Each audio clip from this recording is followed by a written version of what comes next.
Bonjour, alors bienvenue à Saint-Maurice. Saint-Maurice, c'est une petite ville de 4500 habitants à peu près, porte d'entrée du Valais de par son défilé où on se trouve ici aujourd'hui. Saint-Maurice s'apparente à son patrimoine religieux qui est l'abbaye datant de 1500 ans d'histoire. C'est aussi un dynamisme touristique et culturel qu'on veut mettre en avant, qu'on veut pousser, booster de plus en plus chaque année. Et l'œuvre a été effectuée sur une station de téléphérique qui mène au fort de Saint-Dé, aussi sur la porte d'entrée de la commune de Saint-Maurice.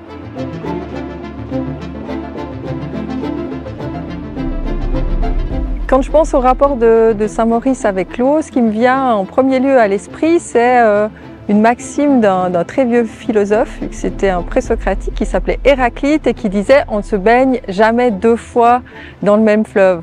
Ça signifie que le fleuve, il coule, donc il est toujours en changement, il est en perpétuel changement et que nous aussi, à peine a-t-on le temps de mettre un pied dans le Rhône, par exemple, que déjà on n'est plus les mêmes, on a bougé, on a évolué.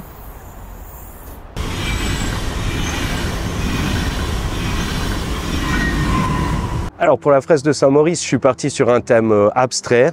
Le thème de ma fresque était vraiment abstraite, ce qui n'empêche pas qu'elle évoque beaucoup de choses, de par ses formes, ses couleurs. En effet, j'ai été visiter la grotte aux Fées, les fortifications de Saint-Maurice. Du coup, tout ce ressenti, j'ai essayé de le retranscrire à travers de formes abstraites, mais qui évoquent quand même beaucoup les éléments que j'ai pu croiser durant les visites que j'ai faites à Saint-Maurice.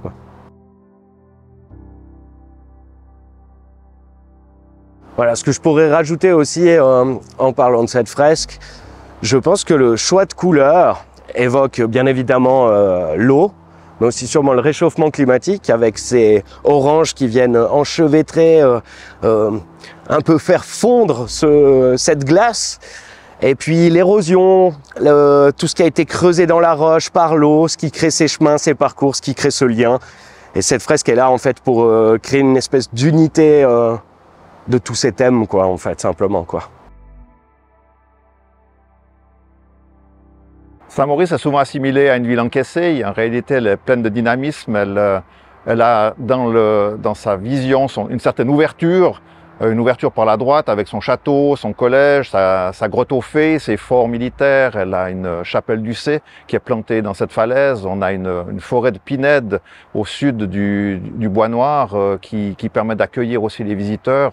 Et puis quand on revient de l'autre côté, on a une commune voisine avec des bains thermaux, on a des fortifications, on a tout un panel, je dirais, d'intérêt pour le visiteur à s'arrêter, à venir à Saint-Maurice.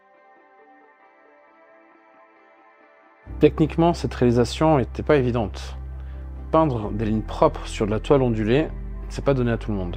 Donc c'était important de pouvoir confier le projet à quelqu'un qui est issu du milieu du graffiti et donc maîtrise en fait cette technique-là et sur ce support. La force de cette œuvre, c'est sans doute sa capacité à exprimer sans imposer les trois éléments qui ont déjà été mentionnés, soit le mouvement, l'énergie et le patrimoine local. On peut comprendre le mouvement de l'eau, de la roche et d'une certaine manière aussi le transit et le flux ferroviaire.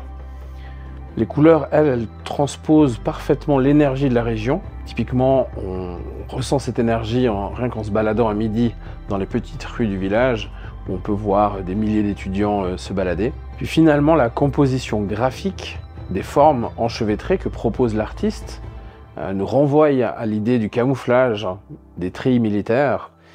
Et là, c'est intéressant de voir comment on parle, comment l'œuvre peut exprimer ce passé militaire de manière subtile et poétique.